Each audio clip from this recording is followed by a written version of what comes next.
Assalamualaikum semua. Hari ini kita akan memberikan beberapa step penting untuk memulai digital marketing bagi UMKM. Mari kita mulai. Step pertama adalah niche market. Apa itu niche market?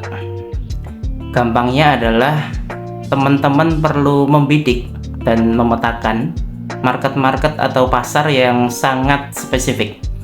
Karena salah satu benefit atau keuntungan saat teman-teman main di dunia digital adalah bisa membidik secara tertarget dan lebih spesifik. Step kedua adalah unique product atau produk yang unik yang bagus. Setelah ketemu pasarnya, sekarang lanjut dengan produk apa nih yang akan kita jual.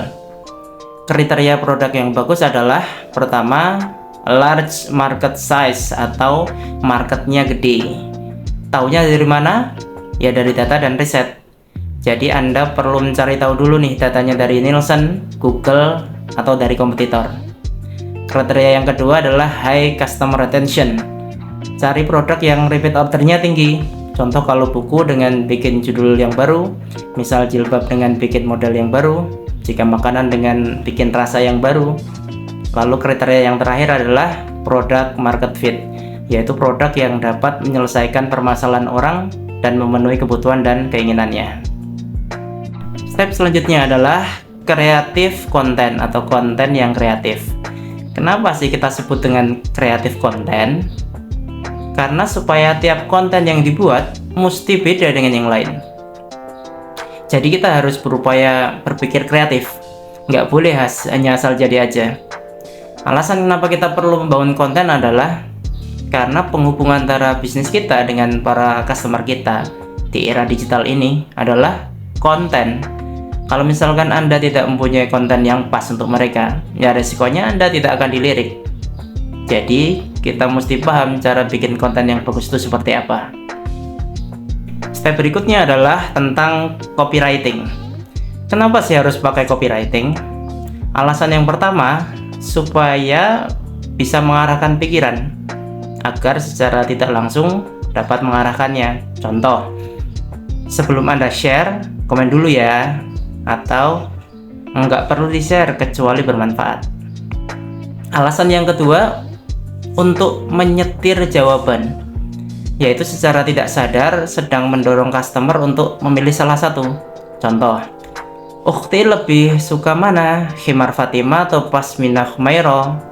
Atau by the way, Anda lebih suka saya kasih bonus tools atau kasih bonus ebook ya? Lalu alasan yang terakhir adalah untuk memperbesar ketertarikan agar orang pada saat beli, orang lain ikut beli, atau pada saat orang baca, orang lain ikut baca juga. Step selanjutnya adalah traffic. Ini adalah salah satu inti ketika membicarakan digital marketing. Apa itu source traffic? Adalah traffic yang Anda gunakan dari berbagai lini. Kalau dahulu traffic yang digunakan adalah poster, brosur, banner, koran, TV, radio, booth, dan lain-lain. Traffic yang bagus di zaman sekarang adalah yang berbasis digital, seperti Facebook Ads, IG Ads, Google AdWords, YouTube, email marketing, list building, marketplace, dan lain-lain. Ini adalah traffic yang sedang hot dan hype. Dan kalau kita memang ingin laris, secara ikhtiar memang harus menunggang media-media yang memang sedang ramai sebagai channel promosi. Tinggal kita sesuaikan dahulu mana yang kita prioritaskan untuk kita optimasi terlebih dahulu.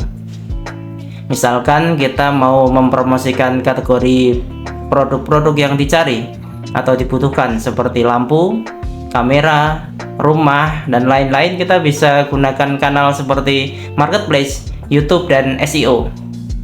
Beda lagi ketika yang akan kita promosikan adalah kategori produk yang harus dipersuasi atau ditawarkan terlebih dahulu untuk bisa laris, seperti e-course dan lain-lain. Kita bisa gunakan channel seperti IG, Facebook, sosial chat, maupun TikTok. Step berikutnya adalah funnel. Apa itu funnel? Funnel adalah strategi tertentu yang bertujuan mengarahkan seseorang berpindah dari satu kondisi ke kondisi lain untuk menghasilkan penjualan yang maksimal dan profit yang optimal. Prinsipnya adalah gratiskan dulu baru bayar, atau jual murah dulu baru jual mahal, atau nyoba dulu baru langganan. Itu beberapa tips awal untuk memulai digital marketing bagi Anda UMKM di Indonesia. Semoga bermanfaat dan jangan ragu untuk mengajukan pertanyaan di kolom komentar jika ada yang perlu kamu pertanyakan. Terima kasih. Wassalamualaikum warahmatullahi wabarakatuh.